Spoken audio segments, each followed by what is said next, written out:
Le Barça de Flick. Gars yi, le Barça de Flick est injouable. Le FC Barcelone est injouable. Gars yi, osons le dire et acceptons la réalité. Gars yi, Barça bii nii fowul Barça Flick bii. En plus li ma gën a neex si ñoom bu ñu dajee ak adversaire boo xam ne ñoo ko mën wala adversaire bu moyen dañuy plier match bi dañuy plier rencontre bi maanaam dès le match aller gis nga dañu bàyyi adversaire benn sens gis nga dootu mën 4-0 lañ ko dóor.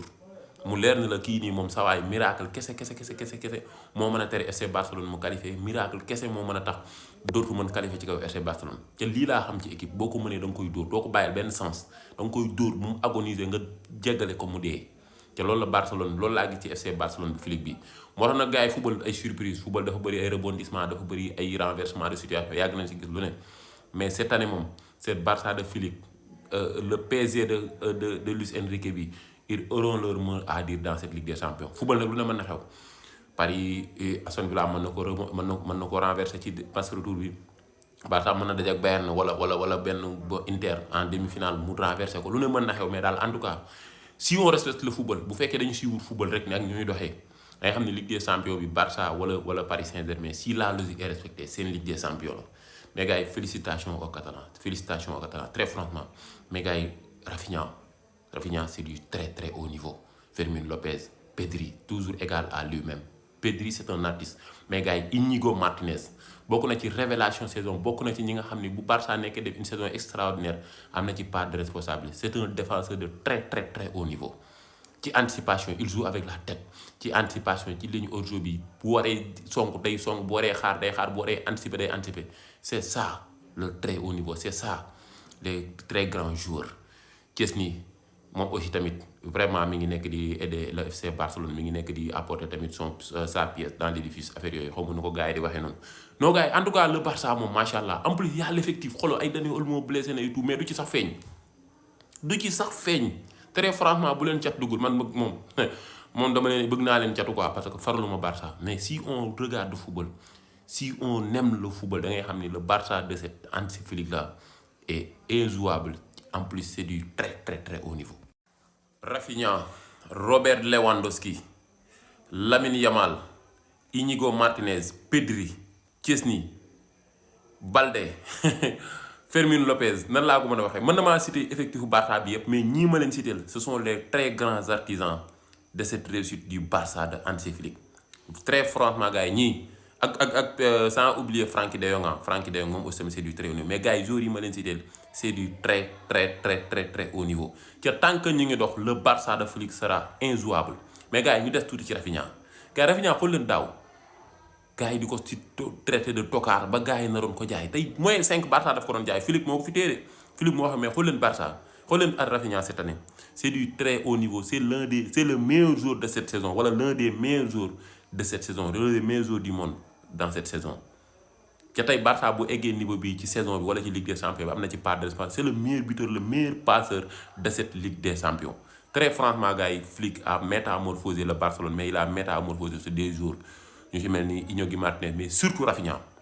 il est devenu le joueur qu'il pense être mais il est devenu un très très grand joueur un joueur complet en Ligue des Champions tu as planté 12 xaw ma 11 buts et être le meilleur buteur et le meilleur passeur décisif ci Ligue des Champions ay Haaland ñu ngi fa ay Mbappé ñu ngi fa ay Lewandowski ñu ngi fa keneen ak keneen ñu ngi fa ça c'est du très très très haut niveau gars yi mettez du respect sur le nom de Rafinha très franchement Barça kaay leen fii ngeen baaluwaat ak kii di Rafinha c'est du très haut niveau de gars yi Rafinha nag wane na ni c'est un Brésilien pur et dur c'est un vrai Brésilien man moom en tout cas je lui ai tiré mon chapeau bas à Rafinha mais chapeau bas aussi tamit à Flick qui a transformé cette équipe barcelonaise qui est devenue une machine de but vraiment Barça bi moom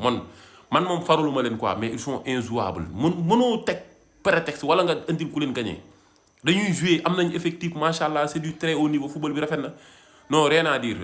très franchement rien à dire quoi. le Paris Saint-Germain li ma wax ci Barcelone laay wax ñoom aussi tamit ils sont en train de faire une saison extraordinaire mais lépp c'est le travail de Luis Enrique wax naa ko gars yi nee naa leen coach moom mooy équipe wala boog coach. bokk na ci li nga xam ne moo yor équipe mën nga yor ay joueurs yu baax mën nga yor effectif mën nga yor richesse effective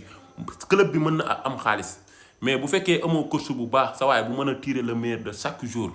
doo dem tu vas sombrer mais gars yi Luis Enrique tout comme Hansi Flick moom aussi il a métamorphosé le Paris Saint-Germain réveiller jour yu bari faire leen ñun li nga xam ne moo doon nelaw ci yow ci ñoom mu yee leen xool leen ren niveau bi Ousmane Dembélé di dégager xool leen Kvaratskhelia xool leen Désiré Doué xool leen Vitinha xool leen Joao Neves xool leen Nuno Mendes xool leen Hakimi xool leen kaneen ak seen booy Pacho boobu di taxaw ci ak central bi en plus le jeu est très propre le jeu est clean am nañ efficacité li ma wax ci Barça loolu laay wax ci Paris rek si la logique est respectée xam nga football moom sa waay Ligue des Champions c'est le très haut niveau y a des surprises y a tout mais si la logique est respectée Ligue des Champions bi bu ko Paris Saint-Germain jëru Barcelone moo ko ca tiit naa ñoom ñaar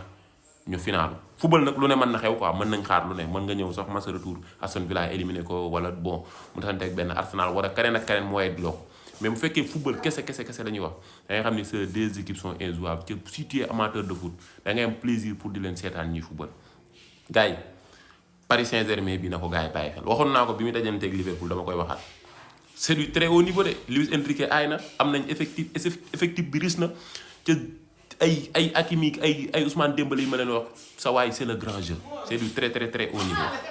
waaw booy barke alxuraanu karim booy arbitre maa ngi yàq match bi nag booy lii non waay nag booy arbitre lan la bëgg booy waay non waay booy non barke alxuraanu karim arbitre maa ngi yàq match bi mais lii non lii dafa non man non waay Après, voici le tableau complet de la Ligue des Champions mais tirage bi ni ma si njëkk seetlu mooy le Barça est en demi-finale Barça yoonam neex na trop Barça c'est maintenant ou jamais Barça Benfica match retour Barça moo recevoir Benfica te Barça en quart de finale Dortmund lay am wala Lille regardez-moi ça je suis supporter de Dortmund moo ma gën a lépp lu moo am mais actuellement nii Barça Dortmund bu ñu tasee y a pas photo Barça est meilleur que Dortmund Barça Lille aussi bu ñu tasee y a pas photo ça doit passer pour l'FC Barcelone regardez en demi-finale Bayern Munich wala Leverkusen wala Feyenoord wala Inter même tous ces quatre équipes yi ma gis nii Leverkusen sax laa xam ne moo ak Barça ça va être un vrai match mais contre Bayern on a vu que match de bi ñu tasewal gis nañ ne actuellement Barça est meilleur que Bayern Inter aussi instant yi demeewul noonu Barça daal depuis 2015 demul finale Ligue des Champions c'est maintenant ou jamais beneen. saay xam nga lan la waa Barça coupe baa ngi noonu lekk leen coupe bi Lamine Yamal ballon d'or baa ngi noonu lekkal ballon d'or bi sax boo mënee yéen xamoo leen foo ñi ngi di football yéen ngeen bëgg ñu door ay 4 pour yéen dinaa yeggali match bi du ma ko sax yeggali moo sax match bi 4e bii ma génn dem sama yoon coupe baa nga noonu lekk leen coupe bi yéen xamoo leen foo yéen ñuy foo ak yéen doo ñu gars yi du ma siisu quoi très sérieux bi dama leen koy may gars yi très sérieux très professionnel au caractère sans trembler avec un mental très fort le Barça humilie Dortmund non mais gars yi wax dëgg neex yàlla nag match yi moom dama amoon espoir nii rek di samp nii rek mais xamoon naa ne Barça Dortmund moom jamono ji du match quoi bàyyi gars yi maa ngi lay gis yaa ngi mbalak Mac Vision maa ngi lay gis Toch xam naa ne yaa ngi mbalak instant yéen a ngi mbalak yéen a ngi def lu leen neex mais amul problème non ren moom wax dëgg yàlla ren Barça seen année la catuwuma